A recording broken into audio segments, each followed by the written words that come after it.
e estou sempre descobrindo novas experiências nesse meio. A área da educação é muito vasta, e eu sou muito feliz pela escolha que eu fiz de ter feito letras, porque letras, pelo menos na minha região, me permitiu uma variedade de experiências. Então, eu já passei por escolas particulares, eu já passei por uma escola particular de inglês, que na minha adolescência era meio que o meu sonho de consumo de trabalho, e não gostei nada da experiência, tanto que eu não fiquei nela. Depois, eu fui trabalhar com comércio exterior, com exportação, por necessidade mesmo, não porque a área me interessava muito, mas porque eu precisava de um emprego melhor. E, ao mesmo tempo, eu assumi um cargo de professor em Santos, porque eu passei no concurso para professor de ensino fundamental em Santos. Em Santos, eu dou aulas apenas de inglês. E aí eu percebi que o que eu gosto mesmo de fazer da minha vida é ser professor. Ser professor é um dos grandes prazeres da minha vida, é aquilo que eu sei que eu dou resultado, sabe? E aí depois, alguns anos depois, 2011, eu assumi um cargo na prefeitura de Cubatão também, onde eu sou professor de português e inglês, tá? E eu continuo nessas duas prefeituras desde então. Eu abandonei a área do comércio exterior rapidamente, eu fiquei 2 anos nessa área, como tradutor numa empresa. Eu fiz muitos serviços de tradução, assim, para pessoas que precisavam de textos em inglês, então eu fiz algumas versões durante um tempo, mas como um extra. Eu dei aulas particulares de inglês durante uns 3, 4 anos também na minha vida, como uma renda extra. E aí eu comecei nas prefeituras. Nas prefeituras, eu passei pelo ensino fundamental regular, né, com adolescentes e pré-adolescentes. Eu também passei pelo Fundamental 1, dando inglês para os pequenininhos, de 1º a 5º ano. E muito tempo, durante muitos anos, inclusive até hoje, eu dou aula para os adultos na educação de jovens e adultos, que aqui a gente chama de EJA. Eu não sei como é que vocês chamam aí, eu acredito que tem essa mesma denominação. É o EJA também. E eu acabei nunca largando o EJA tá comigo desde 2007, quando eu entrei na Prefeitura de Santos. Hoje eu trabalho com o EJA na Prefeitura de Cubatão. E foi na Prefeitura de Cubatão, dando aulas de português, que eu tive essas experiências maravilhosas que eu comecei a registrar, porque eu percebi que eu precisava registrar isso, e eu comecei a desenvolver esses trabalhos que eu chamo de trabalhos de iniciação literária.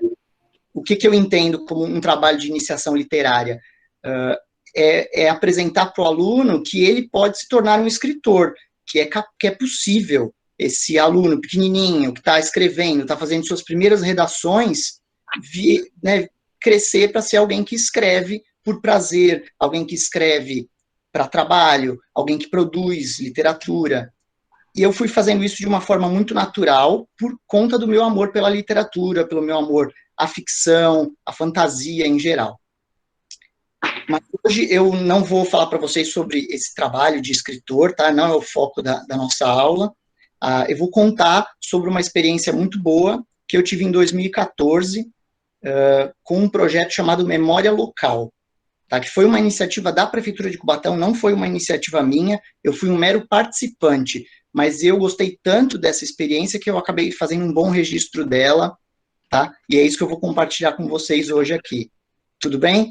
Kate, quando você quiser, pode iniciar a apresentação. Só um minutinho que eu vou abrir aqui. No próximo evento, você fala do livro, né? Do seu trabalho de escritor. Olha, eu já fazendo como... Eu acho que se for pertinente ao assunto, sem problema, vai ser um prazer. E foi excelente, enquanto eu abro, foi muito bom a sua apresentação, porque, de fato, são 2 projetos, o PIBID e o Residência Pedagógica, do governo federal, em que a gente tem alunos do primeiro período da graduação, segundo, terceiro, quarto, no PIBID, e alunos do final da graduação.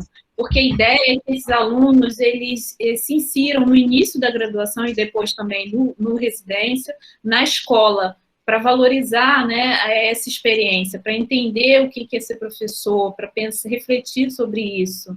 Então, esse é o objetivo do projeto, tanto do Residência como do PIBID. Então, a sua fala inicial foi perfeita, porque estimula também, nos estimula e nos deixa a gente mais feliz, né? Sabendo como é importante conhecer profissionais que fazem essa opção, né? Consciente, né? Uma opção consciente, experiências diversas profissionais, mas você escolheu ser professor, então isso é muito legal.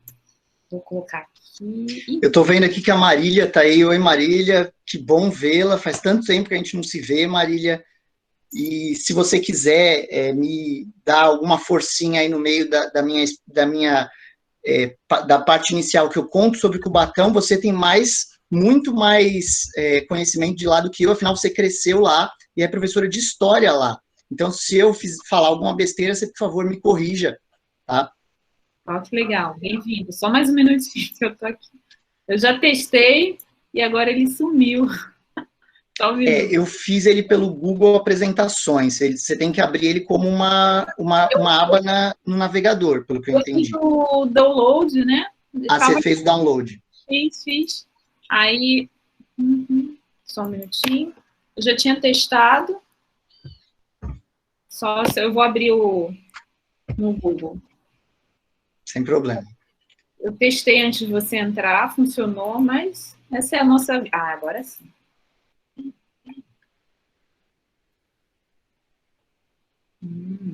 Tudo certo, né? Consegue visualizar, Gabriel? Tá ótimo, tá bem grandão. Então, esse aí é o título, tá, da aula de hoje. Eu vou contar para vocês como que foi escrever memórias com os alunos, tá, do 6º ano, em 2014. Pode passar, por favor, Kate. Aí, vocês estão vendo uma imagem da capa da produção final da minha escola naquele ano, tá? O projeto Memória Local, que eu já vou falar a seguir, alcançou muitas escolas de Cubatão, não sei se foram todas de Fundamental 2, mas com certeza a maioria de Fundamental 2 teve um professor participando, e cada escola produziu, ao final do ano, um produto final, que poderia ser uma exposição de fotos, poderia ser alguns cartazes, poderia ser algum relato de aluno, ou um blog, teve que ter um produto final. E o produto final que eu escolhi foi esse livrinho aí, que nós demos o título de Memórias Cubatenses. Eu estou falando nós porque eu não escolhi o nome do livro, foi uma construção coletiva dos mais ou menos 80 alunos que formavam aquelas 3 salas, tá? Então ficou Memórias Cubatenses, Memórias de Crianças e contadas por crianças de Cubatão.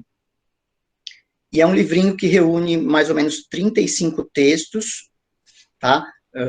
A maioria deles textos dos alunos individuais, ou seja, cada um escrevendo o seu. Mas também tem 3 textos coletivos que eu vou explicar um pouquinho melhor para vocês. Pode passar, Kate, por favor.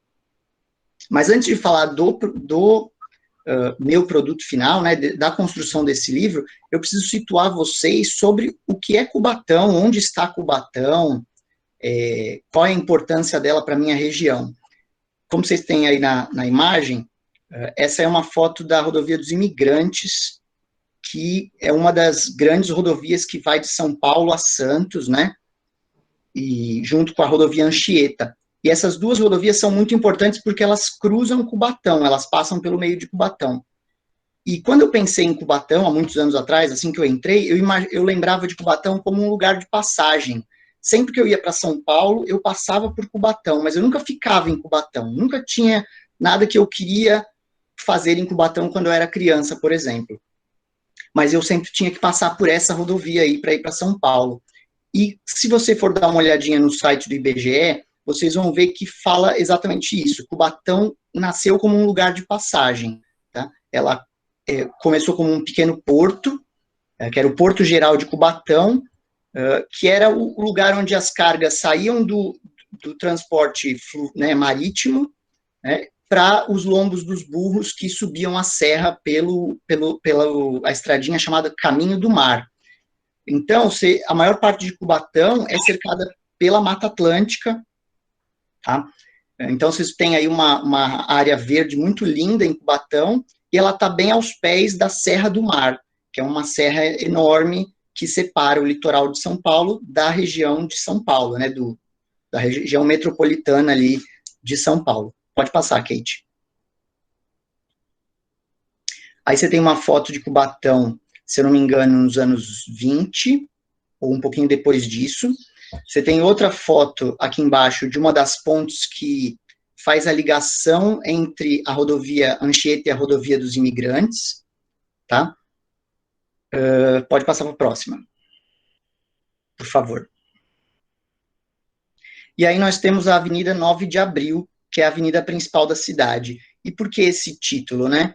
Porque foi em 9 de abril que Cubatão, de 1949, que Cubatão se tornou um município mesmo, que ela chegou à categoria de município. Até hoje esse dia é comemorado como aniversário da cidade, é o dia que os alunos não têm aula, tá? Como eu falei, ela começou como um povoado pequenininho, lá em 1833, e só em 1920, quando surgiram as obras da usina Light e da Companhia Santista de Papel, que a cidade foi crescendo.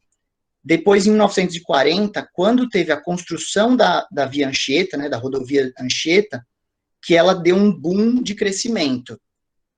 Depois, em 1955, teve a inauguração da refinaria Presidente Bernardes, e depois, em 59, teve a Companhia Siderúrgica Paulista, que era a Cosipa, hoje chamada de Usiminas, que é uma companhia que produz aço lá na região. Essas são as grandes usinas aí da região, e junto com esse crescimento louco de indústrias em Cubatão, teve um deslocamento muito grande de população vindo do Nordeste e também do interior paulista, que começou a fazer a cidade crescer. Essa diversidade de origens faz com que o povo de Cubatão seja diferente de todo o povo da Baixada Santista, que é onde eu moro. O pessoal de Santos, São Vicente, Praia Grande, Guarujá, não é igual ao povo de Cubatão. Eu estava conversando aqui com a minha esposa, eu percebo até um sotaque diferente, assim, que é construído em Cubatão, que diferencia a população de lá do resto da população da Baixada Santista. Mas é uma cidade que ainda está crescendo, tá? Hoje ela tem mais ou menos 131 mil pessoas, é uma estimativa, tá? E não sei se vocês já ouviram falar, mas na década de 80, Cubatão foi conhecida como Vale da Morte. Alguém aí já tinha ouvido falar sobre isso? Dá um oizinho, não? A Marília, óbvio que sim, né? E por que era conhecido como Vale da Morte? Porque Cubatão, como eu falei, ela fica no pé da serra, né? Inclusive tem um vale muito lindo, que é chamado Vale do Rio Pilões. E apesar dessa beleza natural, como essas indústrias foram sendo construídas sem nenhum plano, sem nenhum planejamento e organização, a poluição foi ficando enorme, enorme, enorme, até o ponto de pedaços da própria Serra do Mar ficarem queimadas pela chuva ácida. Dava para ver, eu vi algumas fotos de regiões inteiras, assim, das montanhas, com a mata descolorida, assim, com uma mata meio esbranquiçada, por conta dessa poluição. Tem até uma história de um coveiro que começou a enterrar muitas crianças, né, natimortas, né, crianças que nasceram mortas, com malformações, que um belo dia ele se recusou, ele falou, não vou mais enterrar crianças, e aí essa notícia foi se espalhando, e chegou até a ONU, tanto que esse nome, Vale da Morte, parece que foi dito até na ONU, quando se falava de poluição. Isso foi nos anos 80. E aí, quando eu nasci em 86, tá? Quando eu já era uma criança em idade escolar, nos anos 90, já estava em outro momento. Cubatão já era um exemplo de recuperação do meio ambiente. Então, não era mais o Vale da Morte. Eu lembro de fazer excursões escolares na refinaria Presidente Bernardes, e eu lembro de pessoal falando sobre como Cubatão agora era limpa. E aí, fazendo uma pesquisa rápida sobre isso, assim, eu descobri que houve uma recuperação mesmo, foi num período curto, cerca de 10 anos, tanto que na Convenção Eco 92 do Meio Ambiente, já era colocado como Cubatão sendo um exemplo de recuperação ambiental, mas pelo que eu entendi, as medidas de recuperação são medidas muito simples, como, por exemplo, colocar filtros nas chaminés das usinas. é o básico do básico que foi feito, né? Parar de jogar detritos tóxicos no mangue. Então, essas medidas básicas já promoveram uma recuperação muito grande da saúde dos cubatenses. Mas até hoje, o nível de poluição do ar lá é considerado aceitável, não ideal, tá? Eu acho que sobre Cubatão era isso. Eu acho que eu falei sobre a Serra do Mar, eu falei sobre a Mata Atlântica, que é uma mata que não é igual aí à da região amazônica, né? Uma mata um pouco diferente, tem menos animais de porte maior. Eu falei dos mangues para vocês. Cubatão, ela fica cercada de mangues, que são regiões assim de água, onde se mistura água de rios com água do mar. Então, é uma região de água salobra, mas você encontra uma vida animal maravilhosa ali. Tem o guará vermelho, que é o símbolo da cidade. Então, quando eu fui trabalhar em Cubatão e eu vi toda essa natureza maravilhosa, eu pensei, nossa, como que foi que do Vale da Morte virou isso aqui? Mas, na verdade, nunca deixou de ser aquilo ali, né? Eu entendo que Cubatão sempre foi linda daquele jeito, e só não era uma coisa que as pessoas faziam questão de levar os seus filhos quando são crianças para conhecer. Pelo menos isso aconteceu na minha infância. Pode passar, Kate, por favor. E agora eu vou falar um pouquinho sobre o bairro onde se encontra a escola, tá? A Escola Padre Manuel da Nóbrega, que é onde eu trabalho até hoje, embora eu já tenha trabalhado em mais de uma escola lá. Pode passar, Kate, por favor. Aí você tem um mapa, né, tirado do Google Maps mesmo, em que você vê circulado de vermelho o bairro Jardim Casqueiro. De um lado dele você tem uma via grande, que é a Via Anchieta, tá? Que vai na direção de Santos, ali onde está escrito Alemoa e São Manuel, já é Santos. Então, ali você tem o limite de Cubatão. Cubatão, ela se estende um pouquinho mais para cima, na direção da Serra. Do outro lado, você tem ali uma região verde, chamada Ilha do Tatu, e aí você tem a outra rodovia que eu falei, que é a Imigrantes, né? Bem do ladinho ali de onde está Jardim Caraguatá, que a gente chama de Ilha Caraguatá. E a gente chama de ilha porque essas regiões são de alagados naturais, né? Então, parece que é uma coisa só, mas é tudo alagado em volta. O Jardim Casqueiro é considerado o bairro de elite de Cubatão. É considerado assim onde existem os casarões de Cubatão, é onde moram ex-prefeitos, alguns vereadores da cidade. Bem, é onde está a elite econômica de Cubatão. E do outro lado da Via Anchieta ali, bem grudadinho com onde está escrito, do outro lado da Via Anchieta, do lado do Casqueiro, você encontra a Vila dos Pescadores. Vila dos Pescadores é hoje a maior favela de Cubatão. Então existe ali um muro social, uma divisão muito nítida, muito palpável, separando, ó, desse lado aqui está a elite econômica da cidade, desse aqui está a parte mais pobre, mais miserável de Cubatão, né? Cubatão tem outras favelas, né? Cubatão teve bairros, alguns anos atrás, que eram já na Serra do Mar, que depois foram demolidos e as pessoas foram relocadas para alguns conjuntos habitacionais. E do lado do Casqueiro, onde está ali Parque São Luís, já tem também esses conjuntos habitacionais. Então, eu entendo que ali no Casqueiro, que é onde a desigualdade social fica mais evidente. Tudo isso é para explicar o perfil dos meus alunos, tá? Dos alunos que ajudaram a construir esse livro. Então, você tem alunos, filhos e netos da elite de Cubatão, os que não estão na escola particular estão ali no Padre Manuel da Nóbrega, e você tem os alunos da Vila dos Pescadores, que são a maioria dos alunos da Escola Padre Manuel da Nóbrega. Hoje tem muitos alunos do Parque São Luís também, tá? Da Vila Nova ali também, que é uma parte, tem uma extensão do Casqueiro. Tudo bem? Acho que deu para entender aí como é que é o perfil dos alunos do Nóbrega? Então pode passar, Kate, por favor. E agora eu vou mostrar um pouquinho da escola, umas fotos da escola, para vocês terem noção como é que é. Pode passar, Kate. É uma escola simples, tá? É uma escola que ocupa um quarteirão inteiro, é uma escola grande.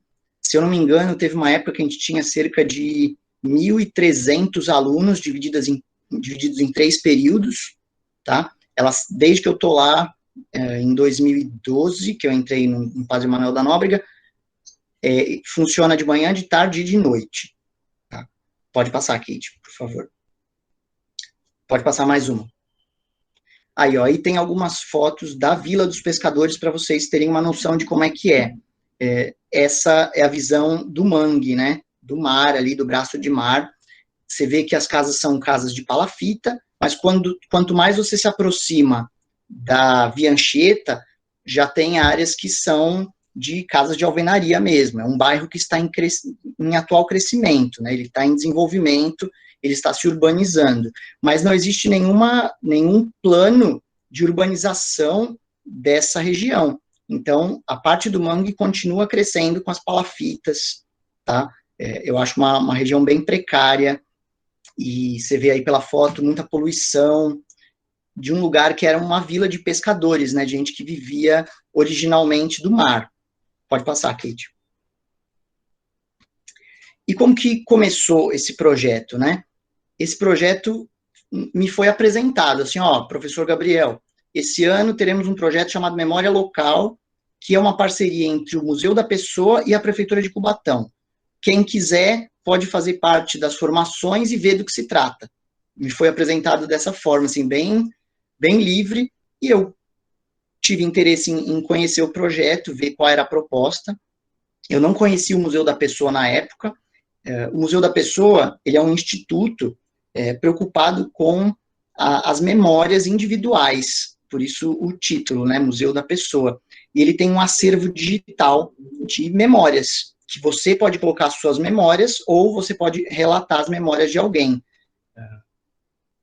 Foi um instituto que eu gostei muito de conhecer, mas por acaso eu trabalhei só aquele ano com eles. E até hoje ninguém me contou se essa parceria da Prefeitura de Cubatão era uma parceria paga, se o Museu da Pessoa recebia para dar aquelas formações, ou quanto de dinheiro era investido nisso. Eu fui convidado para fazer parte das formações e ver se me interessava aplicar o projeto na minha escola durante aquele ano. Era um projeto que foi aberto principalmente para professores de história e também para professores de língua portuguesa. Se ninguém de história nem de língua portuguesa quisesse, aí ele era aberto a outras disciplinas. Por acaso, no meu período da manhã, lá no Nóbrega, fui eu que quis fazer parte das formações. Pode passar, Kate, por favor.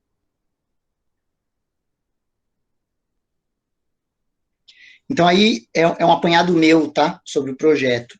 O objetivo do projeto era produzir pelo menos um texto coletivo por escola, contando a vida de uma pessoa de Cubatão.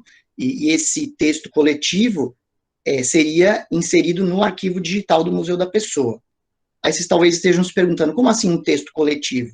É um texto produzido por uma turma de alunos. Né? Então, eles queriam, durante a formação, me explicaram como fazer uma entrevista, né, como entrevistar. Fizemos toda uma dinâmica em que a formadora pegava um objeto, contava uma memória dela, depois nós fizemos a mesma coisa, nós professores, né, fizemos um círculo, cada um contava a sua memória a partir de um objeto, ou a partir de uma foto, e esse treino foi para que nós pudéssemos fazer a mesma coisa com os alunos depois, mas como eu coloquei aí, esse objetivo mínimo, né, era o mínimo, então o mínimo era construir o texto da memória de uma pessoa de Cubatão por uma turma. Como eu tinha 3 sextos anos, né, eu dava aula de português para 3 séries, mais ou menos 30 alunos cada uma, pouco menos, eu acho. Naquela época, eu pensei que era uma ótima oportunidade para desenvolver a produção de texto com aqueles 3 sextos anos, né? Então, eu decidi que para a nossa participação, a gente escreveria 3 textos coletivos. Então, cada uma das minhas salas produzia um texto coletivo.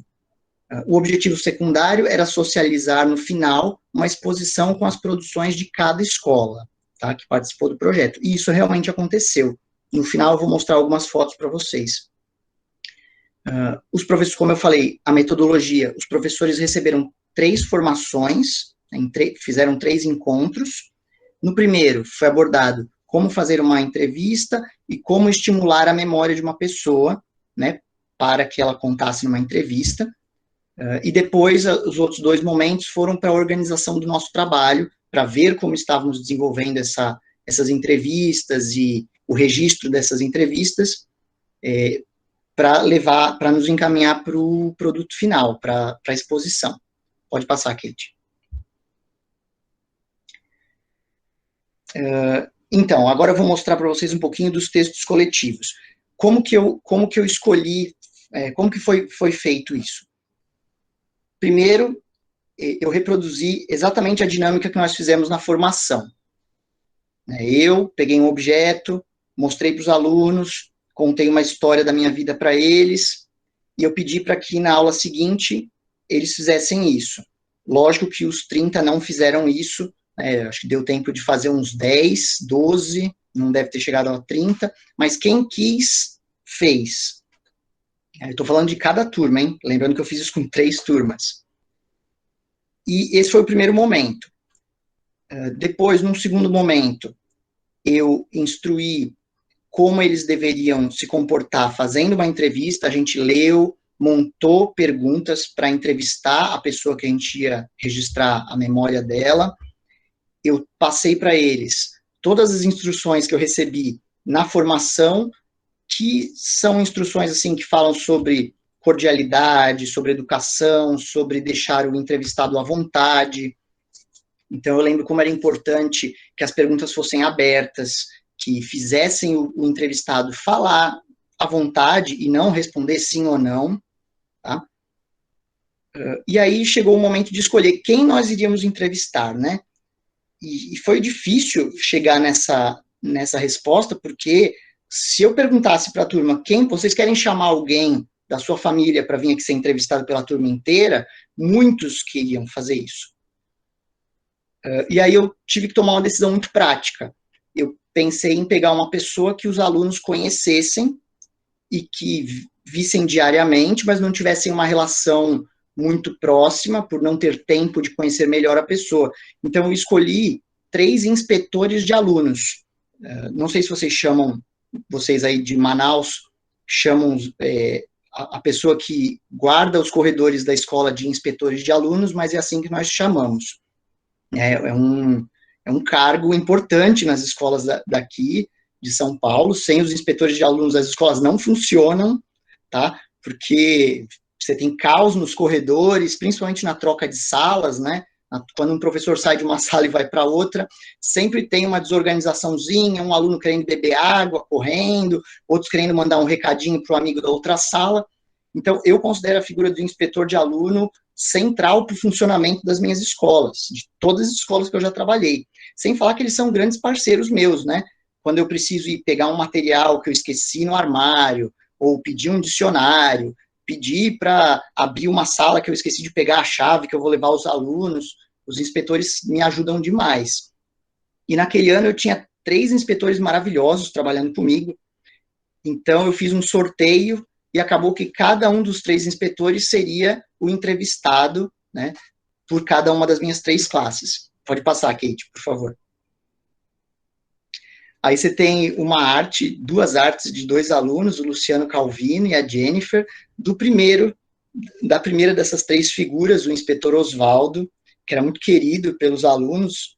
Eles adoraram fazer a entrevista. Pode passar, Kate. Eles adoraram fazer a entrevista, eles ficaram fascinados, porque o seu Oswaldo era um pouco mais velho, assim, um senhor já. E aí eu vou ler um trechinho do texto produzido pelos alunos. O título ficou O Sorridente Oswaldo. O senhor Oswaldo nasceu em Santos, seu pai nasceu na Espanha e a família de sua mãe em Portugal. Ela é brasileira. O nome da mãe dele é Lídia José Gaioso e do pai, Demétrio Cid Gaioso. Sua mãe morreu com câncer de mama e seu pai com câncer de fígado. Então, é engraçado essa informação tá aí, né, num texto tão pequeno, um texto de 2 páginas, porque na hora de montar esse texto, nós fizemos de um jeito um pouco trabalhoso, levou várias aulas para a gente montar esse texto, eu já vou explicar melhor. O senhor Oswaldo hoje tem 60 anos, já trabalhou em lojas de 1,99, empresas e cantinas. Em sua maior lembrança da escola, quando ele era pequeno, ele usava um sapato todo espelhado, que sua mãe comprou. Os alunos usavam esses sapatos para olhar a calcinha da professora, colocando o pé debaixo do vestido dela quando ela vinha explicar a lição.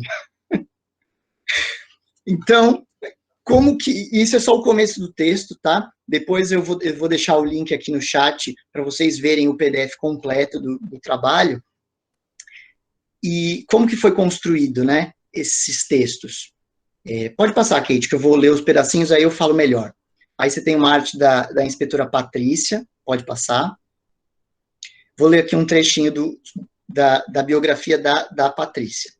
Na sua infância, ela queria ser secretária, cantora, atriz e professora. As brincadeiras que ela mais gostava eram pular elástico e mamãe da rua. Durante toda a sua vida, ela viveu na cidade de Cubatão e, por isso, viu as mudanças que aconteceram na cidade.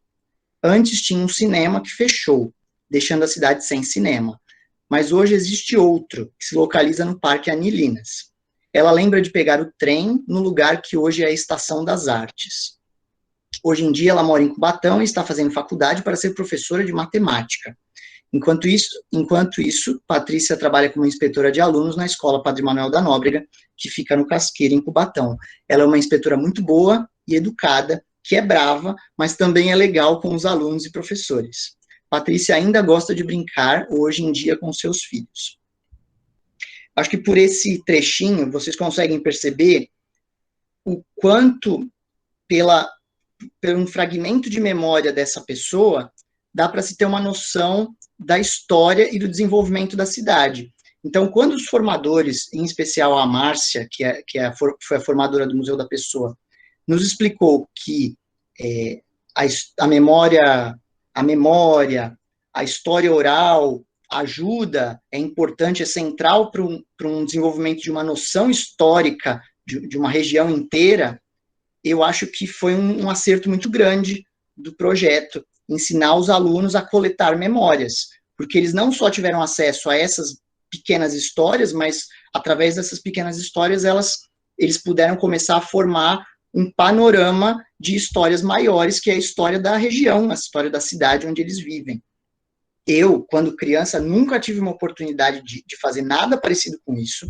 Tá? Eu conhecia a história da minha região pelo que meu pai me contava, ou pelo que a minha mãe me contava, minha avó me contava, e pelos livros de história que eram muito ruins na época, não falavam nada especificamente da minha região, tá? Falavam sempre do geral, do Brasil colônia, do Brasil império, dos primeiros anos da República, mas eu achei que o projeto acerta muito quando ele ensina para o aluno essa noção da memória, da história do pequeno para o grande. Pode passar, por favor, Kate.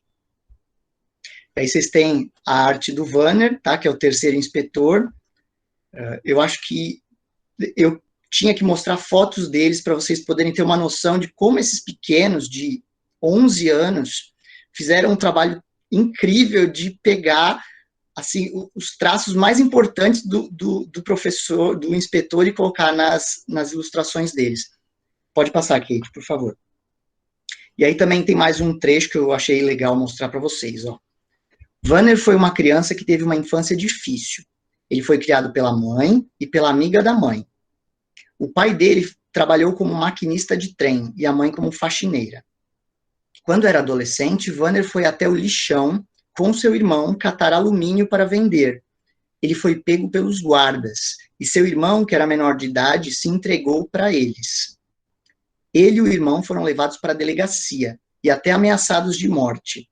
A mãe deles foi buscá-los na delegacia, e isso foi uma decepção para ela. Pode passar, Kate, só para eu ver qual é o próximo, tá? Então, aí vocês têm mais um exemplo de uma pessoa que mostra para os alunos, né, que mesmo ele sendo hoje um inspetor respeitado, ele teve um momento de infância dele, que ele pôde fazer, aprontar, isso também ajudou os alunos a se humanizarem, a entenderem aquele funcionário da escola, não só como alguém que impede ele de bagunçar no corredor, mas como uma pessoa. Então, todo esse processo de ouvir os inspetores ajudou a conhecê-los melhor, a humanizar aquelas figuras, né? E para mim também foi muito bom, porque eu também tive essa oportunidade, eu não conhecia tão bem esses inspetores. Agora eu vou falar rapidinho do processo de construção desse texto coletivo, né? Eu não vou ler essa memória com vocês, tá? Vou deixar livre para depois vocês lerem, porque eu também não quero me atrasar muito. Kate, só para lembrar, nós temos até que horas?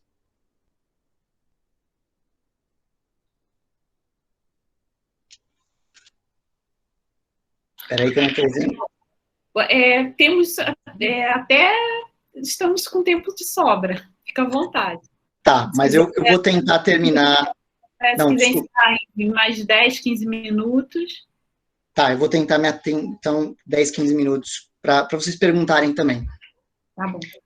Esse slide pode passar, que eu não vou ler com vocês esses trechos. Eu selecionei alguns trechos, mas eu acho que por esses 3 já dá para... Pode passar. Esse também. Tá, pode deixar aí. Sobre a construção dos textos coletivos, né?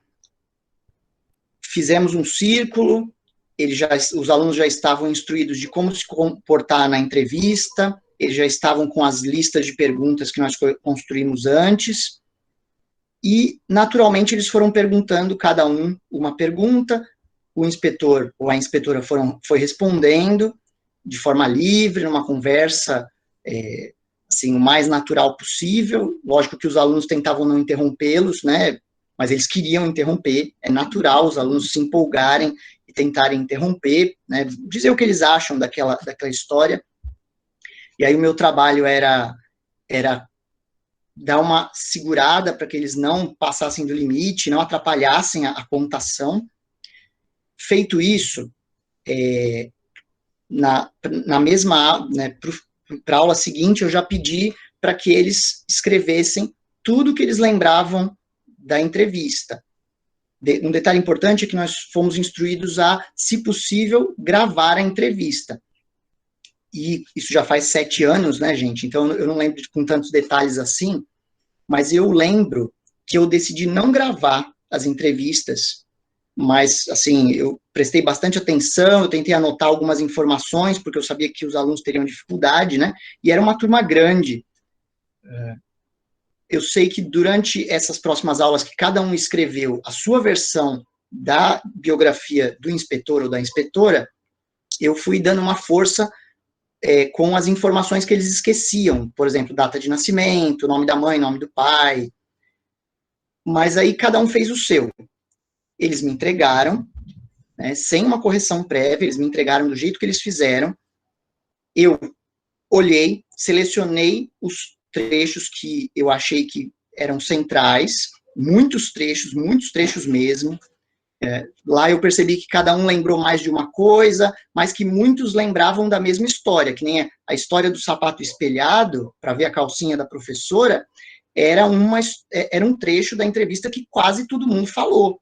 Então, esse trecho foi um que eu não podia deixar de selecionar para o texto coletivo. Então, eu digitei esses trechos, sem dizer quem escreveu o quê, e eu exibi no projetor, né, no Data Show, usando o meu computador, esses trechos fora de ordem, e eu pedi para eles me ajudarem a botar na ordem, aí eles me ajudaram a botar na ordem, eles foram me dando instruções, não, esse aqui é melhor primeiro, esse aqui é melhor para depois, e aí, feito isso, fizemos uma edição, né, para juntar, para que tudo isso ficasse fazendo sentido numa narrativa só. Então, esse foi o processo de construção do texto coletivo. Isso foi para vocês terem uma ideia, tá? A segunda parte do livro, ele fala os trabalhos individuais que cada aluno fez. Então, depois desse momento, que era o que o Projeto Memória Local queria de nós, professores, de cada turma, eu decidi que a gente devia ir adiante e que seria importante que os alunos escolhessem outra pessoa da vida deles ou do bairro deles para biografar, né, para contar a biografia dela. Então surgiram muitas histórias sobre a mãe deles, sobre a avó deles, sobre o vizinho, a vizinha. E uma das histórias me chamou muita atenção, que foi a história dessa senhora, a Sandra, que está aí na frente de várias crianças nessa foto. O Cleverson, se eu não me engano, acho que eu não esqueci o nome dele, o Cleverson era um menininho danado, cheio de energia, bagunceiro, mas que estava adorando fazer esse projeto. Ele escolheu a dona Cristina para biografar e entrevistar. E ele escolheu a dona Cristina porque ela é uma figura de liderança do bairro, lá da Vila dos Pescadores. Ela trabalha numa ONG, que eu acho que ela é uma das fundadoras, que é uma ONG de caráter religioso, mas que faz um trabalho de apoio escolar. Então, ela ajuda os alunos que estão se alfabetizando fora do horário de escola. E por que tem esse livro aí junto? Porque quando ela alfabetizava, ela sempre contava muito sobre a história da família dela. E quando ela contava a história da família dela, ela falava que a família dela era a última família de pessoas escravizadas em Santos. E isso deve ter deixado o Cleverson muito interessado, tanto que ela até emprestou o livro para ele levou o livro para mim, eu escaneei a capa do livro, porque eu achei que era importante colocar isso no texto, já que a biografia dele citava isso, citava o quanto a história da família dela era importante. E aí vocês têm, mais uma vez, o trabalho da microhistória, né? Eu entendo isso como um trabalho de microhistória, ajudando uma criança de 11 anos a entender um processo histórico maior. Gente, eu não sou professor da área de história, tá? Eu sou professor da área de letras, mas eu vivo com uma professora que é mestra de história, mestra em história social, então eu sou um pouco familiarizado com alguns conceitos, e tenho amigas da área da história, que nem a Marília, e elas me ajudam muito a entender como é que funciona a área acadêmica da história. Então, eu achei central mostrar para quem quisesse ver o trabalho a relação do Cleverson com a biografada dele, com a pessoa que ele biografou. Pode passar, Kate. Aí você tem um trechinho da biografia da Sandra. Ele escreve: Sandra Cristina Barbosa e Silva foi nascida na cidade de Santos, filha de João da Conceição e Inês da Costa. A mãe era doméstica e o pai fazia serviços gerais. Tem uma mãe guerreira e o pai era um viciado em bebida. Não tinha condições de sair para qualquer lugar, mas a mãe, sempre que tinha oportunidade, fazia algo especial em casa para comer. Adorava ouvir histórias que contavam na escola e também na igreja desde pequena. Então aí você já percebe o quanto a religião era importante na vida dessa senhora, né? E é até hoje. A origem da família dela é africana e a família dela tem um livro sobre isso. A avó dela veio em um navio negreiro, ela era escrava, ele era escravo africano. A avó dela veio em um navio negreiro, ele era escravo africano. A mãe dela, a tia e as irmãs são os últimos escravos africanos em Santos. Isso é o texto do menino, né, do Cleverson. A Sandra ainda é responsável por mais uma coisa. Ela ficou com a última cópia impressa do livro, porque 3 anos depois que o projeto se encerrou, né, em 2017, eu tive a oportunidade de dar aula para a própria Sandra quando ela virou aluna do noturno na nossa escola. E foi uma aluna maravilhosa, tão boa, que eu decidi presenteá-la com o livro em que ela foi biografada. Então, foi uma coisa que não dá para esquecer. Pode passar, Kate, por favor. Eu já contei um pouquinho como foi produzir os textos coletivos, né? Então, agora eu vou ser bem rápido para falar como que eu faço a produção de texto. Gente, a produção de texto é uma coisa dificílima, né? Principalmente dadas as condições que nós temos nas salas cheias, né? Se as salas fossem vazias, eu ia achar que produzir texto é muito gostoso e muito rápido, muito fácil. Mas quando a gente tem que lidar com uma sala cheia, a gente precisa encontrar técnicas e recursos e nos virar de formas que a gente nem imagina para poder produzir o texto. Sendo professor de português, eu tenho 6 aulas por semana com uma turma do Fundamental 2, mas um professor de história vai ter menos. Mas eu ainda acho que, se todos os professores trabalharem a produção de texto, o aluno vai se desenvolver muito mais rápido. Então, fica aí a minha dica para quando vocês forem professores de história. Façam seus alunos escreverem, isso vai ser muito bom. o que eu fiz nesse caso, né? Mandei eles escreverem livremente, façam a entrevista e depois, se vocês gravarem, ouçam o áudio e escrevam sobre a vida da pessoa, do jeito que vocês quiserem. Então, eles produzem esse rascunho, que eu sempre mando fazer no caderno, tá? Eu acho que isso é muito comum, tá? Eu não estou contando nada aqui que é extraordinário, eu não inventei a roda, tá? Então, eu estou falando o que eu faço. Eles trazem esse rascunho para mim, e aí eu tenho que fazer um atendimento individualizado para olhar esse rascunho e editar esse rascunho junto com o aluno. Tá? E às vezes entender o rascunho, porque às vezes a letra é tão difícil de entender, as palavras estão tão grudadas, faltando sílaba, que você realmente precisa entender o que o aluno pôs ali no papel. E como que eu faço para fazer essa edição individual com os alunos, sendo que tem mais 29 parados na classe, né? Eu uso uma coisa chamada distração. Eu distraio o resto da turma. E o que vocês acham que eu uso para distrair os outros alunos? Alguém aí quer? Marília? Gente, eu uso mais lição. Mas pode falar, quem tinha alguma sugestão aí? Eu ia falar isso mesmo. Mais lição, exatamente, mais lição. E aí, como eu sou professor de português, eu tenho um monte de outras lições para passar, então eu uso bastante exercício de gramática, exercícios mais repetitivos, que eles não precisam do meu acompanhamento, que eles podem ir fazendo sozinhos, né? E enquanto eles estão fazendo, eu ponho uma cadeira do meu lado, o aluno vem sentar do meu lado com o caderno dele, me apresenta o rascunho dele, e eu vou fazendo as edições ali na hora, enquanto o resto da classe está distraída. Depois disso, ele vai ter o segundo trabalho de reescrever, talvez ele tenha que acrescentar alguma coisa que ficou faltando, que eu vou deixar anotado ali perto, tá? E aí, por último, aconteceu uma terceira edição, que foi quando foi digitado tudo isso. Naquela época, os alunos não tinham mais notebooks, porque na Prefeitura de Cubatão, em 2012, se eu não me engano, 2012 ou 2013, acho que foi 2012, não, 2013, os alunos ganharam um pequeno notebook para eles poderem acessar a internet e trabalhar em casa. E foi muito bom, foi uma coisa valiosíssima. Mas naquela época, 2 anos depois, os notebooks já não existiam mais, eles já tinham quebrado, ou se perdido, ou sido devolvidos para a escola. Mas eu acho que é isso, eu acho que com isso vocês entendem um pouco mais de como que eu faço a produção textual na sala de aula. Lógico que para chegar nesse momento em que você manda o aluno escrever, você tem que dar uma base de o que ele vai escrever. Eu percebo que no Fundamental 2, a maior dificuldade não é pôr ideias no papel, é reunir ideias para colocá-las no papel. É ter uma base, um conjunto de informações organizadas de o que ele vai dizer.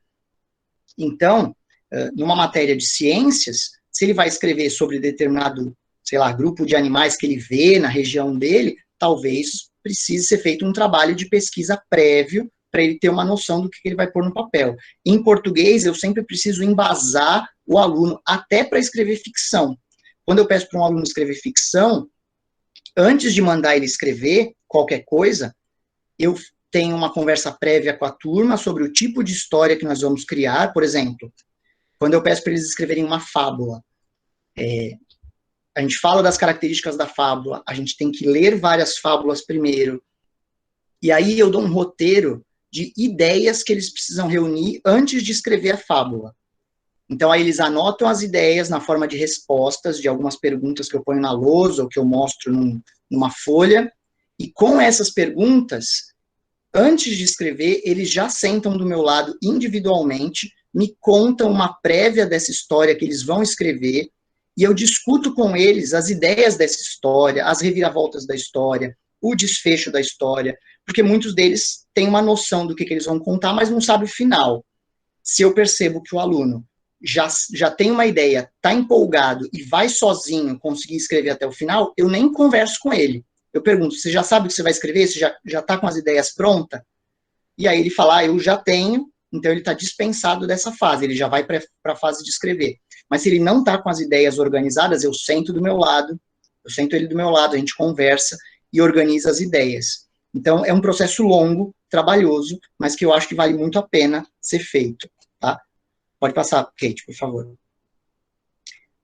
Aí eu vou colocar umas últimas considerações sobre o projeto, tá? Que eu estou encerrando. Gente, o apoio da equipe escolar foi muito importante nesse ano, tá? Eu não conseguiria fazer o livrinho sem o apoio da coordenadora e de 2 professores que se prontificaram a digitar as redações dos alunos.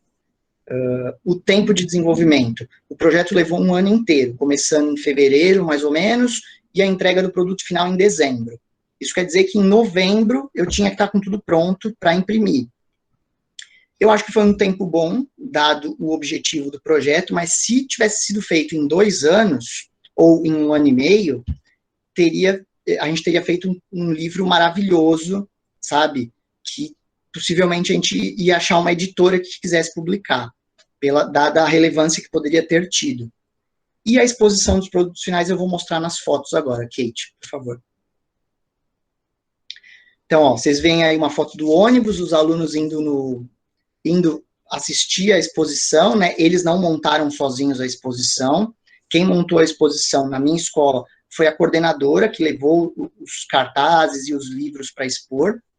Eles assistiram uma fala do pessoal do Museu da Pessoa, parabenizando. Eu não lembro se teve a prefeita na época, mas eu sei que foi um negócio legal que foi feito na prefeitura. A prefeitura tem uma área chamada... É um salão de apresentações que tem no prédio da prefeitura. A Marília acho que pode me ajudar. E Marília, como é o nome? Você lembra o nome do salão? Que eles chamam? É Bloco Cultural. Do lado da prefeitura tem um salão que eles chamam de Bloco Cultural. Então, todas as exposições geralmente são feitas lá. E aí eles foram lá assistir, puderam ver o trabalho deles comparado com os das outras escolas. E eles ficaram muito orgulhosos. Pode passar, Kate. Aí vocês têm uma foto do livrinho impresso, um dos alunos ali do lado do cartaz da nossa escola, eles tinham me levado muitas fotos das pessoas que eles entrevistaram, então eu guardei tudo para esses momentos. Pode passar, Kate, por favor. E eu acho que uma última consideração, antes de falar dos outros projetos, rapidinho, é que esse projeto foi muito rico para mim, enquanto professor de língua portuguesa, porque me fez ver que essa área de memórias, de história, está profundamente ligado com o que eu faço, que é fazer os alunos produzirem seus próprios textos. É uma fonte inesgotável de histórias. Então, se um professor quiser ficar escrevendo isso com um aluno durante 5 anos da vida dele, ele vai escrever memórias, biografias pequenininhas no começo, e ele pode escrever depois um romance biográfico, sabe? Porque é muito rico mesmo. O projeto poderia ter continuado nos anos seguintes, mas simplesmente não houve mais nenhuma conversa sobre isso, tá? E nos anos seguintes o projeto Memória Local não retornou à cidade de Cubatão. Um ano antes, em 2013, eu tinha produzido esse livro Contos de um Oitavo Ano, com os alunos de uma série de um 8º ano, e ali tem textos de vários gêneros que eles produziram e estudaram durante o ano. E em 2016, eu fiz o meu último projeto desses, que foi esse outro livro, Nossa Arte em Palavras, que já foi com alunos de outra escola, também de Cubatão, que era a escola Ulisses Guimarães. Não tem, se eu não me engano, não tem textos biográficos em nenhum desses 2 trabalhos. Eles são sempre mais de ficção, tá? Ou textos de opinião. Tá? Pode passar, Kate, por favor. E aí, tem uma amostra da minha loucura enquanto escritor de ficção científica e fantasia. O Warwolf foi o meu primeiro trabalho como escritor. Eu escrevi com 2 amigos, e é uma aventura sobre os últimos lobisomens, uma história de vingança, que fala de um lobo renegado que quer se transformar no deus dos lobos para se vingar da humanidade que fez coisas horríveis com a raça dele. Já o Exidium é um épico espacial que fala dos primeiros seres do universo e como dois desses seres vão dividir a nossa galáxia num futuro muito distante em dois lados e causar a guerra espacial mais louca que eu consegui imaginar durante os meus 14, 15 anos que eu produzi esse livro. O Exceção Hostil é um quadrinho, ele não é um livro, ele é um quadrinho de 60 páginas que conta a história de uma criança deficiente e como que ela vai crescer para se transformar numa assassina antifascista no Brasil do futuro. E o mais curioso desse quadrinho é que ele foi escrito em 2017, um ano antes do governo Bolsonaro, e adivinha em quem que eu me inspirei para ser o grande vilão da história naquela época? A última pessoa que eu imaginei que ia ser o presidente do nosso país. Então, se você quer ver uma história em que uma mulher antifascista vai socar um cara mais ou menos que nem o Bolsonaro, dá uma olhada no Exceção Hostil, tá? Pode passar, Kate, por favor. Esses são meus dois últimos trabalhos, tá? O Abismo do Mal foi lançado em 2019, é uma coletânea de histórias que se passam no Brasil, mas que estão num gênero chamado horror cósmico. Tá? A Marília aí é uma das escritoras que colaborou e escreveu um dos contos do Abismo do Mal. De novo, muito obrigado, Marília. Foi muito divertido escolher os textos e selecionar o seu texto para o Abismo do Mal. O texto dela, se eu não me engano, se passa no litoral também. Então, você vai ver um pouquinho da nossa região, sob essa ótica do horror cósmico, do horror de coisas tão incompreensíveis que só de você saber da existência delas, você já pode ficar louco. O Jogo de Máscaras é o meu primeiro livro infanto-juvenil, são 4 histórias de terror, que estão ligadas por um elemento visual que está escondido nas ilustrações, tá? É o meu livro, assim, que foi feito para os meus alunos pequenos. Eu fiz especialmente para agradá-los, porque eu sentia que os alunos pequenos queriam ler os livros maiores, que nem o Exidium, mas não é para eles, né? O Exidium tem 500 páginas, então o aluno do 3º, 4º, 5º, 6º ano, às vezes não consegue. E aí eu pensei no Jogo de Máscaras para eles. Pode passar, Kate, por favor. E aí, por último, tem os links, tá? O site do Museu da Pessoa, para quem quiser conhecer mais, a Prefeitura de Cubatão, o Facebook da minha escola, e no próximo tem os meus links, a minha loja virtual, tem o meu Facebook, o meu Instagram e o meu site, onde você pode encontrar um pouquinho de tudo isso. E é inclusive no meu site, na página de textos, que você encontra o livro Memórias Cubatenses, tá? Vou colocar o link aqui no chat e eu encerro por aí, gente. Eu agradeço, foi ótimo poder conversar com vocês. Eu quero saber o que vocês pensam de tudo isso agora.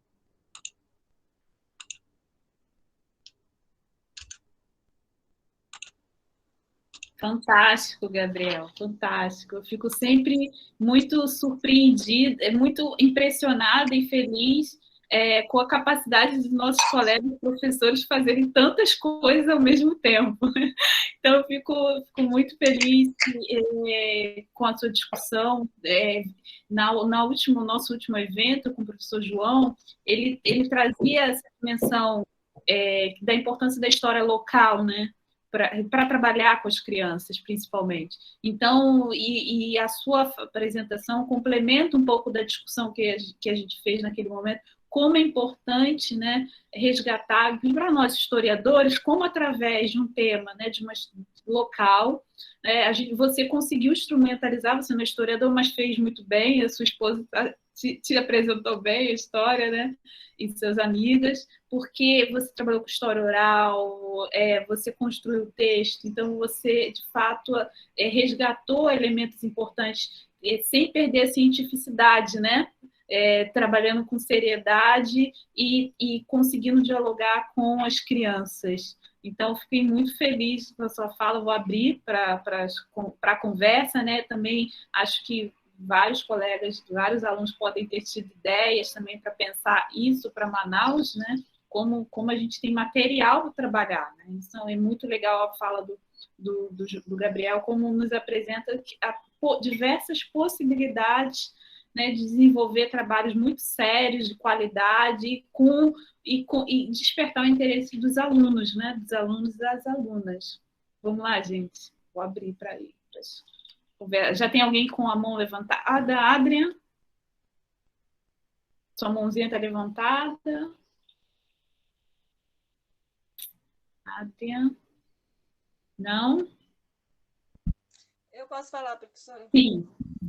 Na verdade, eu estou participando de início, né, essas palestras, então, para mim, está sendo de grande aprendizado, né, eu tá passando, assim, um filme na minha cabeça, já me planejando para o futuro, né, que eu estou começando na área da pedagogia, então, eu pretendo exercer, né, a função. Então, assim, essa experiência, esse aprendizado, eu já vou levar para a minha profissão, né? Porque assim está sendo de grande proveito. Eu acho que tudo que a gente aprende aos poucos, com o tempo a gente vai usar, né? Então assim, você passando a sua experiência com esse projeto que foi tão rico em conhecimento, né? Tenho certeza que essas crianças jamais vão esquecer e assim tenho certeza que isso vai levar para a vida toda. E foi de grande aprendizado, vai ficar na memória das crianças, né? Como também foi emocionante a gente ouvir histórias de pessoas que trabalham na escola, que a gente nunca nem imagina o que passaram na vida. Então, assim, ao mesmo tempo, a história acaba tocando, né? A gente, emocionando. Então, assim, eu amei a palestra, tá de parabéns pelo seu projeto, parabéns mesmo, ganhou uma fã. Muito obrigado. Gente, eu só queria lembrar que o projeto ele teve um apoio interdisciplinar, tá? Eu não falei nada para vocês, mas assim, embora eu não estivesse trabalhando direto com o professor de história da minha escola, nas formações eu sempre trocava com os professores de histórias das outras escolas. E na minha escola, a professora de artes me ajudou bastante também na época a produzir a parte visual. Então, teve um apoio sim, tá? Eu não fiz nada sozinho, foi um trabalho coletivo. Ai, que bom. Não, mas foi perfeito. Acho que foi muito boa a escrita, né? E os alunos, como que os alunos, Gabriel, responderam à publicação desses livros, né? Como foi essa repercussão na sala de aula? Olha, quando eu fiz o primeiro trabalho com publicação, foi na mesma escola, né, um ano antes, foi um ano antes, em 2013 que a gente publicou. Foi um alarde, assim, a diretora chamou a Tribuna, que é o maior jornal da região, os alunos deram entrevista para a Tribuna, eles ficaram enlouquecidos, a diretora ficou enlouquecida também, e aí, por favor, eu espero que ela não ouça isso, porque ela estava louca de vontade de aparecer no jornal, e o entrevistador veio na hora que ela não estava, ou que ela estava chegando, ou que ela estava ocupada, e eu não fiz nenhuma questão de aparecer, eu deixei os alunos bem à vontade, o jornalista escreveu a matéria do jeito que ele queria, então foi muito divertido na primeira vez. Nessa vez, quando a gente fez o projeto, não deu tempo, como eu falei, o tempo de um ano letivo é muito curto para esse tipo de projeto. Então, eles ficaram muito felizes de ver a exposição e de ver que na exposição o trabalho deles era o único que estava no formato de livro. Então, isso eles gostaram muito, muito mesmo. Eles ficaram muito orgulhosos. Muitos ganharam cópias impressas. Se eu não me engano, a gente tentou disponibilizar a cópia impressa para todo mundo, mesmo que fosse preta e branca. Mas, assim, a gente sempre consegue fazer melhor. Eu sou um pouco crítico com essas coisas. Eu sempre quero que os alunos ganhem mais e, às vezes, nunca dá, né? Porque eu estou falando de escolas públicas com pouco dinheiro de APM sempre reduzido. Então, eu fico sempre querendo oferecer mais para eles em troca dessas produções incríveis. Mas, no caso, naquele ano, foi só isso mesmo que aconteceu. Alguém quer? Deixa eu ver se alguém... Podem abrir o microfone, gente. Posso fazer uma pergunta? Com licença. Lógico. Sir Jonathan. Primeiramente, boa tarde a todos, né? É um prazer estar aqui com vocês nessa roda de conversa. Mas a minha dúvida, professor, é que o seu trabalho, o seu projeto, ele se voltou mais para a área da educação infantil, acredito. E eu queria saber como despertar esses conceitos de memória, esses conceitos de de entender o seu passado, de despertar isso não só no público infantil, mas também no público adolescente, por exemplo, de envolver uma turma de adolescentes, que hoje em dia a gente sabe que tem aquela preguiça de ler, aquela preguiça de escrever, aquela preguiça de sentar com os idosos e tentar conversar, de conversar com alguém mais velho, e ter essa troca, né? Essa troca de vivências, essa troca de experiências e trazer isso para dentro de sala de aula e fazer com que isso vire um debate, com que isso vire uma rotina, por exemplo. Acredito que essa seja a minha dúvida. Entendi. Olha, Jonathan, transformar isso numa rotina, eu não posso dizer que eu sei, porque de fato não foi uma rotina, foi uma coisa pontual, mas eu ainda hoje, todo ano, pelo menos uma vez por ano, eu abordo o gênero biografia e autobiografia nas minhas aulas. Então, todo ano, pelo menos uma vez por ano, os alunos são apresentados a esse gênero, as características desse gênero, e tem que produzir. O ter que produzir é uma coisa que na escola, às vezes, parece meio autoritário, mas se você parar para pensar que o objetivo da escola é fazer você se desenvolver, aprender, não dá para aprender sem fazer um monte de coisa, né? E escrever eu encaro dessa forma. O aluno tem que escrever. Agora, o que eu vou fazer para levar ele a escrever, tem muitas respostas para isso. Eu sempre apresento na forma de desafios. Então, era o desafio, primeiro, conhecer o inspetor, depois, ouvir e lembrar da história que ele contou. Por isso que eu não gravei aquela entrevista naqueles dias, né? Foi uma opção minha. Por último, contar aquela história com as suas palavras, eu sempre coloco como um desafio. Lógico que sempre vai ter aqueles que não vão produzir. Se você entrar numa sala esperando que 100% produza o que você está pedindo para produzir, você vai se decepcionar, você vai se frustrar, e esse não acho que é o caminho. Você tem que ser realista, né? E eu sou sempre realista. Numa classe com 30, se 20 produzem, eu tô saindo no lucro, eu tô feliz, entendeu? Dadas as condições. Se você pensar que os outros 10, às vezes, faltam mais do que vêm, às vezes vêm, mas vêm sem algum material. Então, eu tenho que me concentrar na produção, em dar condições para todos que querem produzir, produzam. E o que me sobrar de recursos, eu uso para tentar sanar os alunos, né, o problema dos alunos que estão tendo dificuldades. Muitas vezes é possível, com um pouquinho de tempo a mais, levar os outros que estão com dificuldade a produzir, mas muitas vezes não é possível. O aluno que não vem para a escola, por exemplo, não é possível levar ele a produzir. Pelo menos estou falando do ensino presencial que existia naquele ano, não estou falando do ensino remoto que está acontecendo agora. Mas eu acho que te respondi, né? Eu coloco como desafios, eu sempre desafio o aluno a fazer alguma coisa. Só um minutinho, gente, que eu preciso ligar minha bateria aqui. Pronto. Então, eu acho que é isso. Assim, na construção das próprias atividades, você usa o seu poder de professor e coloca nota, coloca uma importância para ele passar de ano, né? Vai construindo uma relevância para o seu trabalho. O trabalho com memória que você falou, ele é relevante por si só, ele é enriquecedor por si só, né? Mas o produzir o texto é uma tarefa escolar que precisa ser executada, o aluno precisa fazer, e aí a sua pergunta pode ser muito mais profunda. E se o aluno se recusar a fazer, como que nós devemos lidar com isso? Olha, eu acho que a gente deve lidar com isso com diálogo, explicando para ele a importância do que ele está fazendo, né? Eu sempre uso o exemplo do jogador de futebol. Se o jogador de futebol não treinar o chute a gol, ele vai acertar o chute a gol? Não, aí eles respondem, não vai acertar. Então, se você não escrever o meu exercício, você não vai escrever bem.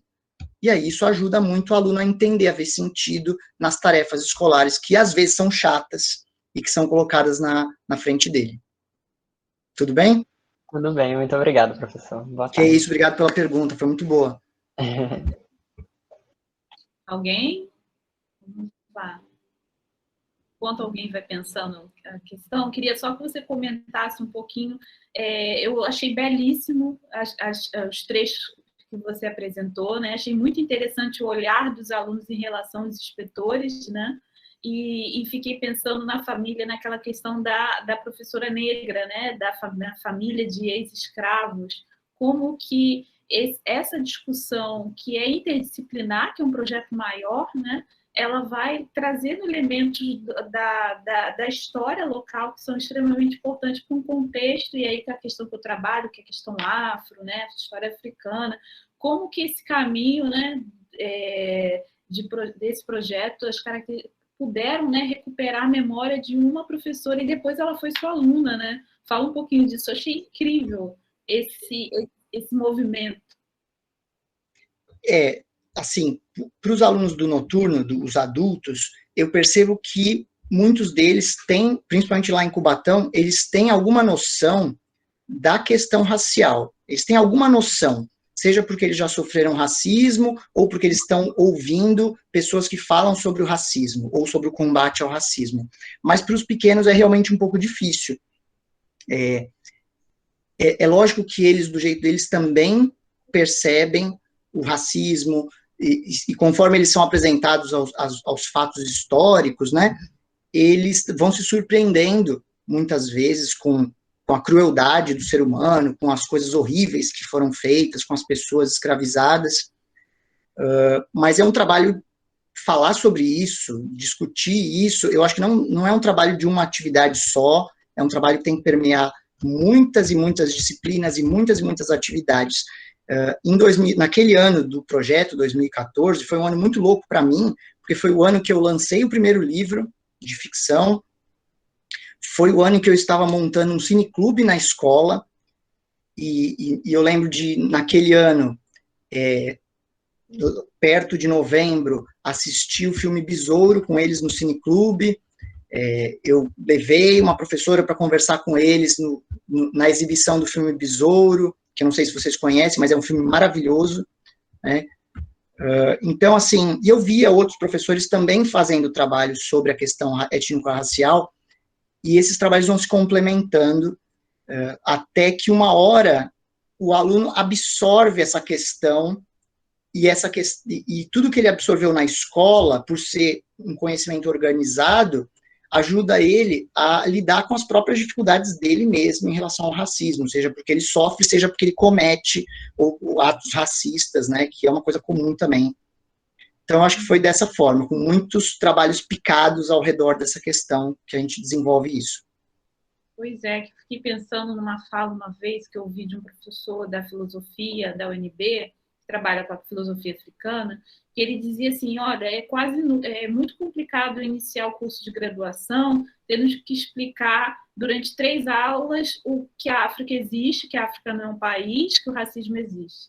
Então, quer dizer, a gente inicia a questão, né, essas discussões das relações étnicas, uma educação, né, étnico-racial, das relações étnico-raciais, ela tem que ser colocada na escola. E aí volta a importância do professor do ensino fundamental, né, que está iniciando, né, a formação, que está com os alunos no início da formação deles. A discussão, ela não a discussão na universidade, ela não é mais importante. Não, a discussão na escola é fundamental. E o papel do professor, né, com esse debate, ele é extremamente importante, porque, de fato, é isso. Quando eu ouvi isso, eu pensei, de fato, é isso que eu faço. Já fiz mais, né? Você tem que explicar que a África é um continente. Né? Você tem que explicar que são vários países que falam português, francês, inglês, né? Então, isso muitas pessoas não sabem, de fato. Por quê? É uma ausência, né? Então, aí eu volto para a questão da importância do educador, né? Do professor no ensino básico, né? Para a formação dos alunos nessas questões que, para nós brasileiros, é de extrema importância, né? E conhecer Cubatão, eu fiquei lembrando, né? Como eu sou do Rio de Janeiro, tem muito essa memória de Cubatão, mas eu não lembrava desse título, né? Triste, da Cidade da Morte, mas lembro do título da cidade extremamente poluída. Então, Cubatão vem com uma imagem de poluição de fato, né? muito forte, e também você está trabalhando com um passado desse, uma cidade que é industrial, né, que inicia um processo dessa forma, com desigualdade social. Então, como que essas questões étnico-raciais, de ocupação de espaço urbano, né? Então, várias coisas que eu fiquei imaginando o que saiu aí nesses livros, né? Fiquei imaginando aqui o repertório que você pôde analisar, né? Tem umas histórias muito loucas, assim, e toda vez que eu pego e falo sobre um deles, e eu volto e leio algumas histórias, eu sempre fico tocado, porque é muito tocante mesmo você ouvir, né, que nem a história do inspetor que foi preso no lixão. Gente, os alunos ficaram marcadíssimos por essa história, e eu também nunca vou esquecer disso.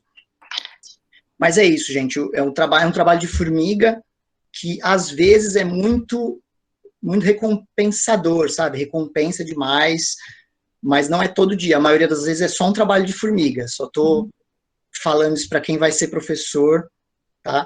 Mas vale a pena. Se você vê sentido no que você está fazendo e encontrar o seu nicho, né, dentro da educação, que tem tantas áreas, tantos tipos de aula, tantas disciplinas, tantas divisões, né? Uma hora você vai se encontrar e vai ver sentido em tudo isso. Inclusive em fazer esse trabalho de formiguinha, que eu acho que é a parte mais importante do que a gente faz. Exato. Deixa eu ver, acho que eu vi. Alguém levantou a mão, a Rafaela? Pode falar. Eu nem vou aparecer, não. Sem problema. Toda descabelada. Deixa eu falar, eu queria agradecer a sua participação, porque quando eu deixei uma orientação, ainda bem que o meu orientador me despachou hoje do mestrado, o professor Tarcísio, e aí eu entrei porque eu estava louca para assistir. Aí ele falou, não vou te atrapalhar não, que é historiador, não vou te atrapalhar, vai logo lá assistir. Então, quando o senhor veio com esse trabalho, eu lembrei muito do livro que o meu orientador pediu que eu lesse, porque eu sou pedagoga de formação, mas eu tenho 2 especializações, mas em docência do ensino superior, e eu fiz outra especialização em desenvolvimento e etnicidade de políticas públicas. Então, eu tive que adentrar a sociologia e a antropologia, e aprendi a gostar dessas 2 áreas. E agora estou no mestrado em educação. E aí eu me lembrei muito da engenharia do texto, do professor Denildo Sena, porque na engenharia do texto, que eu tive que ler para aprender a construir, né, um texto e tal, eu precisava, e até hoje preciso, que a gente está escrevendo sempre tem que estar olhando, ele fez um trabalho parecido com o do senhor. Ele pegou os alunos dele, né, na época de jornalismo, e aí o texto que ele viu aprendendo a construir, ele fez esse livro. Então, esse trabalho, ele é super importante. Eu tenho um trabalho aqui dentro, eu sou quilombola, aqui do Quilombo Urbano do Barranco de São Benedito, em Manaus, e eu tenho um projeto de curso de percussão de instrumentos, né? E dentro dele tem oficinas de percussão, da música e tal, tem oficinas de feijoadas, artesanato, essas coisas. Aí eu gosto muito de trabalhar com as crianças, né? Daqui de dentro, os jovens. E a gente vê o interesse, né, que o jovem tem em aprender.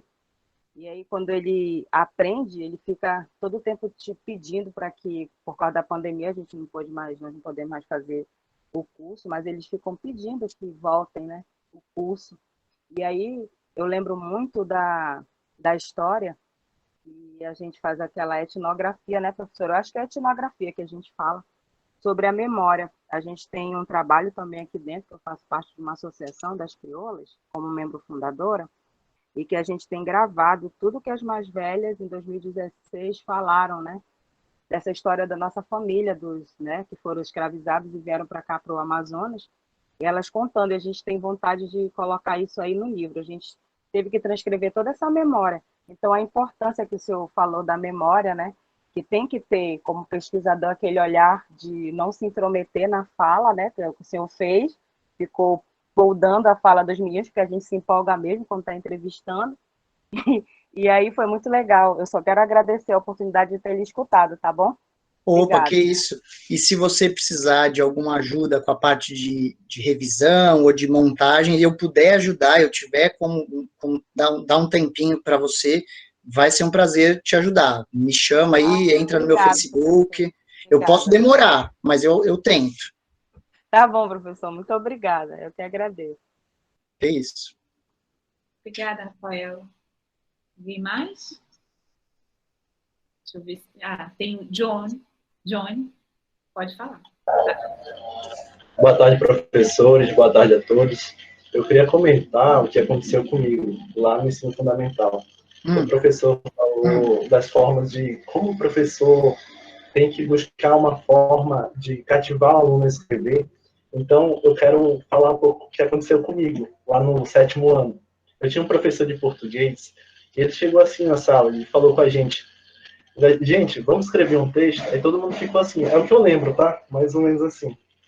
Mas isso marcou tanto na minha vida, porque foi a primeira vez que eu escrevi um texto. E ele falou: ó, vocês fiquem livres para fazer alguma coisa, mas escrevam. Aí tá, eu cheguei no grupo dos meus amigos e tal, a gente falou: que tal da gente fazer uma música? Bora fazer uma rima e tal. Aí o professor, a gente chegou lá no professor, né, e tal, ele gostou, ele falou: ó, então vocês fazem a música de vocês, fazem a rima e apresentam para a turma. E chegou no dia, a gente fez isso. Então, eu tô comentando isso porque isso marcou na minha vida. Isso foi no 7º ano. Eu lembro até do nome desse professor. Ele era professor de português, o nome dele era professor Edson. O professor Edson, isso. Então, professor Gabriel, eu queria parabenizar o seu trabalho e dizer que, com certeza, o seu trabalho marcou a forma daquelas crianças. Elas vão lembrar para sempre disso. Então, parabéns, professor. Gostei bastante. Então, é isso aí. Opa, muito Valeu. obrigado, viu, John? Uma coisa que eu sempre tento fazer, você está falando de levar os alunos a produzir e depois compartilhar o que eles produzem. Com os alunos do noturno, eu não consigo fazer isso sempre, mas com os do fundamental, quando eu tenho uma turma, né, de português, é uma parte obrigatória da minha prática, do meu trabalho com eles. Depois que nós fizermos e corrigirmos e finalizarmos cada um dos textos que eles produzem, a gente tem que compartilhar o texto com a turma inteira. Então, se eles escreveram uma fábula, no final do trabalho da fábula, o último dia do trabalho, é o dia em que eu vou sentar todo mundo em círculo e todo mundo vai ouvir todas as histórias. E aí o aluno fica livre para ele ler a história dele, se ele quiser, ou eu posso ler, ou se ele quiser, ele pode ler a história de um colega que ele gostou, ele tem que conhecer a história antes dele ler, não pode ler na hora e conhecer na hora, porque senão ele se atrapalharia na leitura, alguma coisa assim. Mas é muito importante. E isso, depois de um tempo, fazendo isso vários e vários anos, isso virou um dia de festa quando acontece.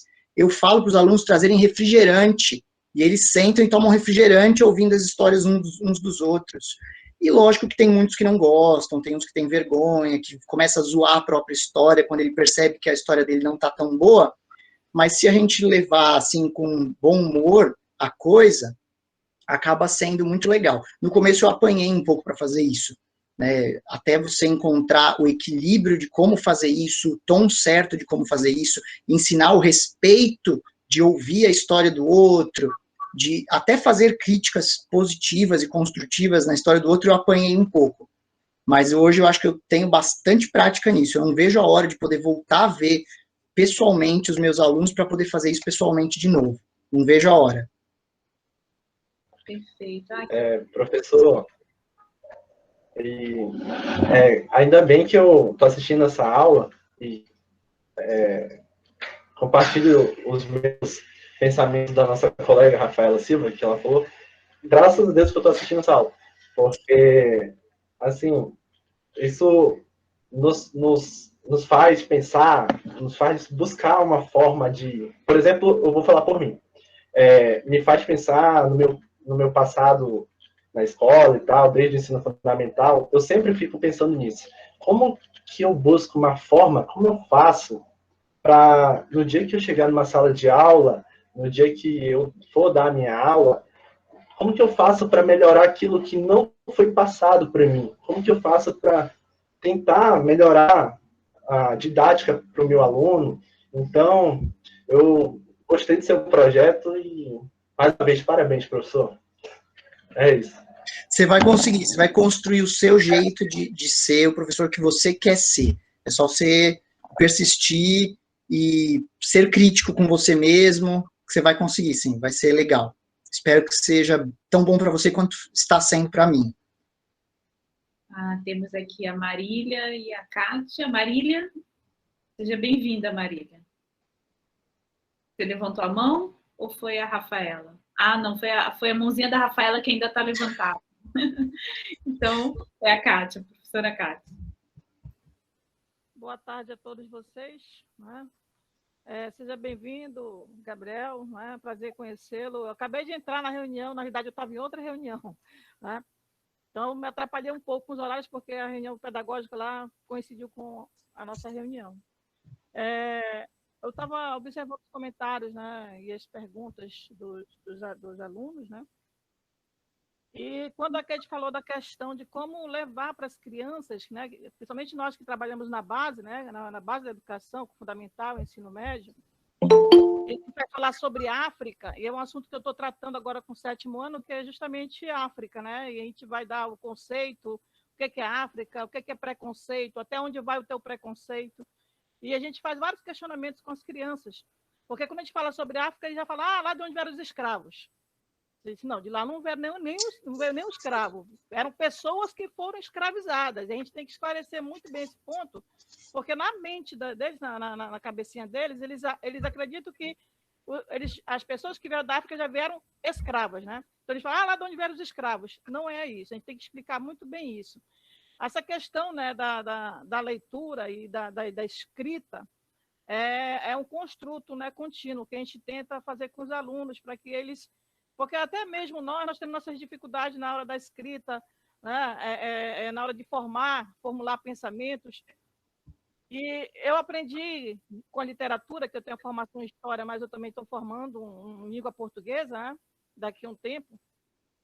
Eu aprendi muito no meu viver na sala de aula, quando nós temos a canoa literária, porque a questão da interdisciplinaridade trabalha muito isso, de linkar a história com a literatura, que é muito interessante isso.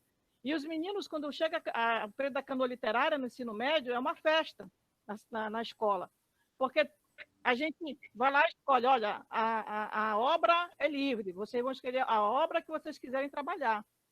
Aí eles escolhem, os meninos escolheram o Inferno de Dante, né?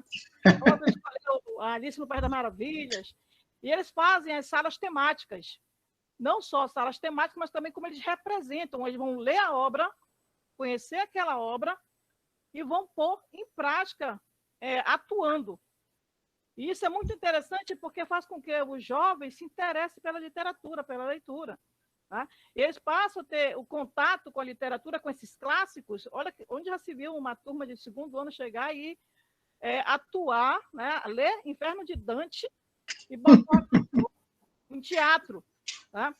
Então, a questão de trabalhar isso, né, a questão da literatura, é de extrema importância. Né? Vai chamar a atenção dos alunos. Quando a gente tem esses eventos dentro da escola, movimenta a escola toda, porque envolve todo o corpo docente, todo o corpo discente, todo mundo está trabalhando junto para poder dar tudo certo. Então, a questão da escrita, né? Eu tenho uma sobrinha que ela tem 9 anos, ela escreveu um livro quando ela estava com 7 anos. Tá? Então, ela escreveu um livro na escola, aí tem um projeto dentro da escola dela, né, que é o Jovem Escritor, e foi publicado esse livro dela. Né? Inclusive, eu tive que comprar, porque eu sou tia. Fui obrigada a comprar o livrinho dela, né? Falando sobre a questão da poluição, do meio ambiente e tudo. Né? Então, a gente tem que incentivar desde pequenininho a questão da leitura e a questão da escrita. Né? É um trabalho árduo, né? É um trabalho muito árduo, pesado, né? Botar essa meninada para ler e para escrever. Disso eu sei porque eu estou na sala de aula, é a maior dificuldade. Quando para de escrever, eu já fico perguntando, professora, é para botar só a resposta? Eu já pergunto logo se é só a resposta. Eu disse, não, eu quero que você copie o enunciado da questão e responda. Eu quero que você escreva. Porque se você não escrever, eu falo para ela, a escrita é prática. Se você não praticar, você vai ter dificuldade. Né? Então, é muito importante a gente incentivar isso nos alunos. A gente vê essa dificuldade até mesmo quando a gente está na academia, na sala de aula. a dificuldade de ler, a dificuldade no escrever, né, dos colegas que ainda não estão acostumados com aquele ritmo de leitura, principalmente quem faz na área de humanos, quem faz história, quem faz língua portuguesa, a carga de leitura é super pesada, a gente sabe disso, principalmente quando chega na parte dos teóricos. Então, a gente tem que incentivar isso desde a base, porque é na base que se forma o ser humano, para quando ele chegar na academia ele não ter tanta dificuldade assim. Esse era o comentário que eu queria tecer. Não, é muito pertinente, sim, seu comentário, e me fez pensar, assim, que sobre a questão étnico-racial e sobre a literatura em geral, né? Se eu sou professor e eu quero falar disso, eu não posso partir de um partido do senso comum, do achismo e do que eu ouvi quando eu era um aluno do ensino fundamental e médio. Eu tenho que partir de uma base um pouco mais sólida. E essa base sólida pode ser construída, inclusive, com a literatura. Você não precisa partir de uma base sólida só teórica, né? Você pode partir de uma base literária. Né? Se você leu muitos clássicos que falam, muitos livros, não precisam nem ser clássicos, mas se você leu alguns livros que falam da questão racial com habilidade, que são bons, que são considerados relevantes, você vai ter uma base melhor. Né? Então, eu demorei muito para poder falar da questão étnico-racial na sala de aula.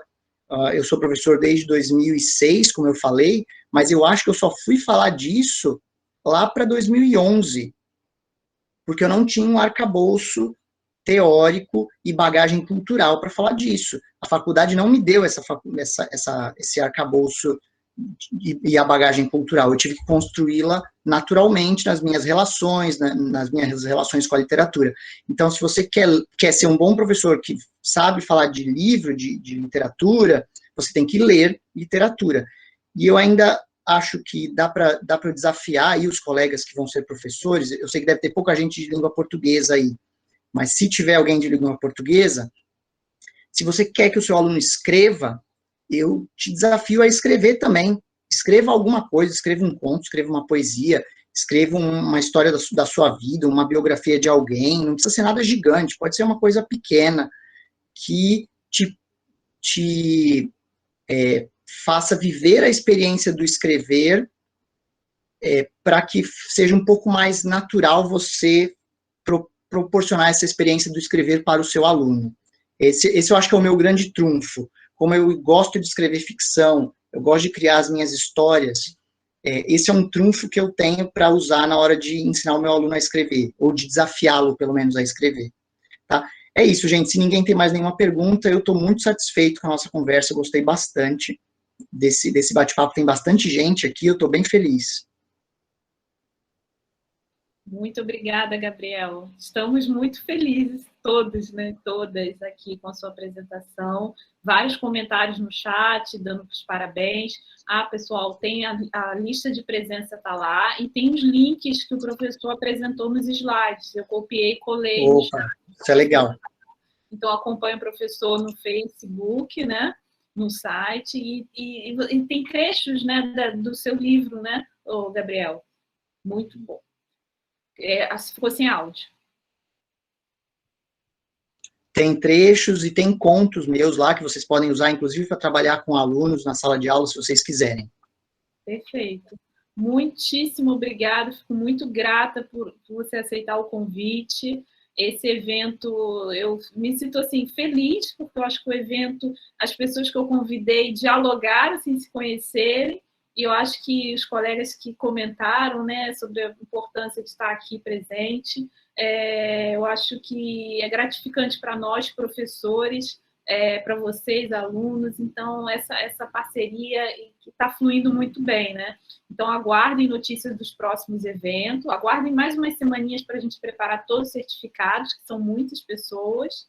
Surpreendentemente, a gente teve um público amplo, né? E isso é muito legal, com profissionais de vários estados. Então, a ideia, né, vejam que vários colegas pontuaram sobre essa dimensão local, sobre as histórias pessoais. Então, isso é muito importante, né? A gente discutir a história, discutir literatura a partir desses pontos, do lugar que estamos, né? E a Amazônia tem muita coisa para conhecer, né? Nós do Sudeste, né, Gabriel, nós conhecemos muito pouco da Amazônia. Então, é muito legal essa parceria que a gente tem estabelecido, que eu gosto de estabelecer com os colegas do Sudeste, não para mostrar o que é melhor, não. É para mostrar a colaboração, é para parceria, né? É para a gente fazer junto, e isso que é legal, né? Tem muitas coisas boas sendo feitas na Amazônia e a gente está nessa troca constante. Então, essa é, principalmente nesse momento pandêmico, espero que todos estejam bem, continuem com saúde. Eu vou pedir, quem puder, abrir a câmera só para a gente fazer um print para divulgação, tá? Uma fotinho, a foto oficial do evento. Vamos lá. Vamos ver se alguém mais. Quem chegou, a sala estava com 60 pessoas, Gabriel, até boa parte da apresentação, que a gente está iniciando um período letivo, né? E aí as pessoas estão mais comprometidas. Vamos lá. Mais uma. Muitíssimo obrigada. Obrigada, Gabriel. Que é isso, gente. Um abraço, se protejam. Tá? E se alguém quiser algum livro, fala comigo. Vamos tentar conversar aí. Um abraço, hein?